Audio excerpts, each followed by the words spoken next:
ಎಲ್ಲರಿಗೂ ನಮಸ್ಕಾರ. ನೀವು ನೋಡ್ತಾ ಇದ್ದೀರಾ ಸ್ಟಡಿ ಕಾರ್ನರ್ ಇನ್ ಕನ್ನಡ ಯೂಟ್ಯೂಬ್ ಚಾನಲ್. ನಾವು ಇಂದಿನ ವಿಡಿಯೋದಲ್ಲಿ 10ನೇ ತರಗತಿ ಸಮಾಜ ವಿಜ್ಞಾನದಲ್ಲಿ ಇತಿಹಾಸ ವಿಭಾಗದಲ್ಲಿ ಅದರಲ್ಲಿ 1ನೇ ಅಧ್ಯಾಯ ಭಾರತಕ್ಕೆ ಯುರೋಪಿಯನ್ನರ ಆಗಮನ, ಈ ಒಂದು ಅಧ್ಯಾಯದ ಸಂಪೂರ್ಣ ನಿಮ್ಮ ಪಠ್ಯಪುಸ್ತಕದ ಅಭ್ಯಾಸದ ಪ್ರಶ್ನೋತ್ತರಗಳನ್ನು ನಾವು ಇಂದಿನ ವಿಡಿಯೋದಲ್ಲಿ ಕವರ್ ಮಾಡ್ತಾ ಇದ್ದೇವೆ.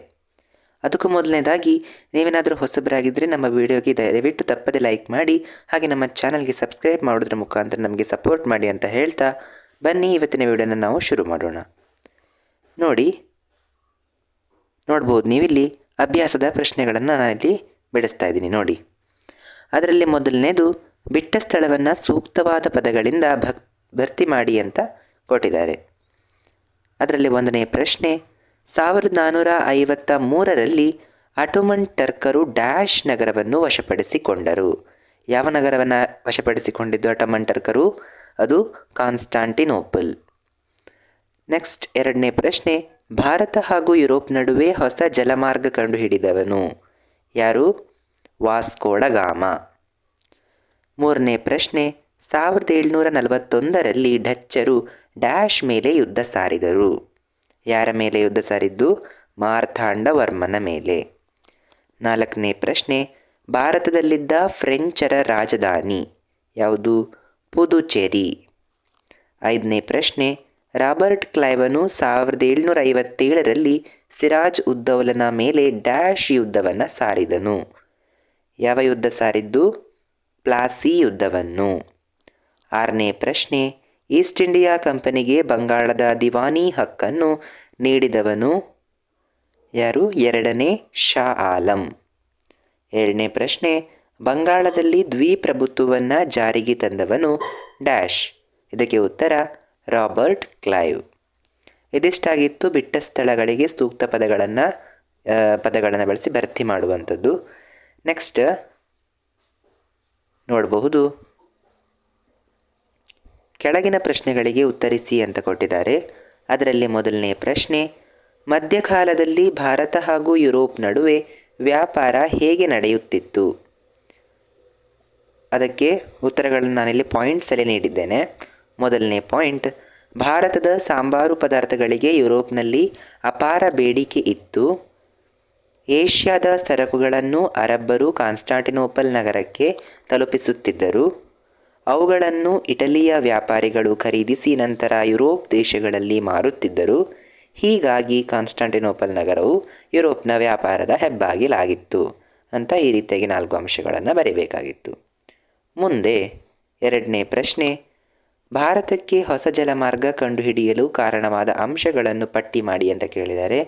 ಅದರಲ್ಲಿ ನಾವು ಪಾಯಿಂಟ್ಸ್ಗಳಲ್ಲಿ ಬರೆಯೋದಾದರೆ 1453ರ ಕಾನ್ಸ್ಟಾಂಟಿನೋಪಲ್ ನಗರದ ಪತನ, ನಾವಿಕರಿಗೆ ಯುರೋಪಿನ ರಾಜರು ನೀಡಿದ ಪ್ರೋತ್ಸಾಹ, ದಿಕ್ಸೂಚಿಯ ಸಂಶೋಧನೆ, ಆಸ್ಟ್ರಲಾಬ್ ಸಿಡಿಮದ್ದುಗಳನ್ನು ಕಂಡುಹಿಡಿದದ್ದು, ಇಟಲಿಯ ಏಕಸ್ವಾಮ್ಯ ಮುರಿಯುವ ಯತ್ನ. ನೆಕ್ಸ್ಟ್ 3ನೇ ಪ್ರಶ್ನೆ, ಭಾರತಕ್ಕೆ ವ್ಯಾಪಾರಕ್ಕಾಗಿ ಬಂದ ಯುರೋಪಿಯನ್ನರನ್ನು ಪಟ್ಟಿ ಮಾಡಿ. ಯಾರೆಲ್ಲ ಭಾರತಕ್ಕೆ ವ್ಯಾಪಾರಕ್ಕಾಗಿ ಬಂದರು? ಪೋರ್ಚುಗೀಸರು, ಡಚ್ಚರು, ಇಂಗ್ಲೀಷರು ಹಾಗೂ ಫ್ರೆಂಚರು. ಇದಕ್ಕೆ ಸರಿಯಾದ ಉತ್ತರ. ಮುಂದೆ 4ನೇ ಪ್ರಶ್ನೆ, ಮಾರ್ತಾಂಡವರ್ಮನು ಡಚ್ಚರನ್ನು ಹೇಗೆ ನಿಯಂತ್ರಿಸಿದನು ಅಂತ ಕೇಳಿದ್ದಾರೆ. ನೋಡಿ, ಇದನ್ನು 3 ಅಥವಾ 4 ಅಂಕಗಳಿಗೆ ಕೇಳ್ತಾರೆ. ನಿಮಗೆ ಇದನ್ನು 2 ಅಂಕಗಳಿಗೆ ನಿಮ್ಮ ಪರೀಕ್ಷೆಯಲ್ಲಿ ಕೇಳಿದ್ದಲ್ಲಿ ನೀವೇನು ಮಾಡಿ, ಈ ಆರಂಭದ 4 ಅಂಶಗಳು ತುಂಬ ಚೆನ್ನಾಗಿದೆ, ಇವುಗಳನ್ನು ನೀವು ಬರೀಬಹುದು. ಆಯಿತಾ? ನೆಕ್ಸ್ಟ್ ಅದಕ್ಕೆ ಉತ್ತರವನ್ನು ನೋಡೋದಾದರೆ ತುಂಬ ವೆರಿ ಇಂಪಾರ್ಟೆಂಟ್ ಪ್ರಶ್ನೆ. ನಿಮ್ಮ ಫೈನಲ್ ಎಕ್ಸಾಮ್ನಲ್ಲಿ ಹೆಚ್ಚಿನ ಬಾರಿ ಈ ಪ್ರಶ್ನೆಯನ್ನು ಕೇಳಿದ್ದಾರೆ. ಇದಕ್ಕೆ ಉತ್ತರವನ್ನು ಬರೆಯೋದಾದರೆ ನೋಡಿ, ತನ್ನ ಗಡಿಯನ್ನು ವಿಸ್ತರಿಸಲು 50,000 ಸೈನಿಕರ ಸೈನ್ಯವನ್ನು ಕಟ್ಟಿದನು. ಕರಿಮೆಣಸಿನ ವ್ಯಾಪಾರದಲ್ಲಿ ಹಿಡಿತ ಸಾಧಿಸುತ್ತಿದ್ದ ಡಚ್ಚರನ್ನು ಸದೆಬಡೆಯಲು ಅನೇಕ ರಣತಂತ್ರಗಳನ್ನು ಹೆಣೆದನು. ಸುತ್ತಲಿನ ಪಾಳೆಗಾರರನ್ನು ಸಂಸ್ಥಾನಿಕರನ್ನು ಡಚ್ಚರ ವಿರುದ್ಧ ನಿಲ್ಲಿಸಿದನು. ತಿರುವಾಂಕೂರಿನ ಮೇಲೆ ದಾಳಿ ಮಾಡಿದ ಡಚ್ಚರನ್ನು ಸೋಲಿಸಿದನು. ಡಚ್ಚರ ನೆಡುಮಂಗಡ ಮತ್ತು ಕೊಟ್ಟಾರಕರ ಎಂಬ ವ್ಯಾಪಾರಿ ಕೇಂದ್ರಗಳನ್ನು ವಶಪಡಿಸಿಕೊಂಡನು. ಡಚ್ಚರು ಕೊಟ್ಟಾರಕದ ವಿಚಾರವೆತ್ತಿ ತಿರುವಾಂಕೂರಿನ ಮೇಲೆ ಪುನಃ 1741ರಲ್ಲಿ ದಾಳಿ ಮಾಡಿದರು. ಕೊಳಚ್ಚಲ್ನ 4 ದಿನಗಳ ಭೀಕರ ಕದನದಲ್ಲಿ ಡಚ್ಚರನ್ನು ಸೋಲಿಸಿದನು. ಅಂತಿಮವಾಗಿ ನಡೆದಂತಹ ಒಪ್ಪಂದದಲ್ಲಿ ಡಚ್ಚರು ಸಂಪೂರ್ಣ ಶರಣಾದರು ಅಂತ ಈ ರೀತಿಯಾಗಿ ಉತ್ತರವನ್ನು ಬರೀಬೇಕಾಗಿತ್ತು. ತುಂಬ ಪ್ರಮುಖವಾದಂತಹ ಪ್ರಶ್ನೆ. ಮುಂದೆ 5ನೇ ಪ್ರಶ್ನೆ, ಎರಡನೇ ಕಾರ್ನಾಟಿಕ್ ಯುದ್ಧವನ್ನು ವಿವರಿಸಿ ಅಂತ ಕೇಳಿದ್ದಾರೆ. ಇದಕ್ಕೆ ಉತ್ತರ, ಫ್ರೆಂಚರು ಸಲಾಬತ್ ಜಂಗನನ್ನು ಹೈದರಾಬಾದ್ ನಿಜಾಮನಾಗಿ ಮಾಡಿದರು. ಅವನ ರಕ್ಷಣೆಗೆ ಬುಸ್ಸಿ ಎಂಬಂತಹ ಒಂದು ತಂಡವನ್ನು ಸೈನ್ಯವನ್ನು ನೇಮಿಸಿದರು.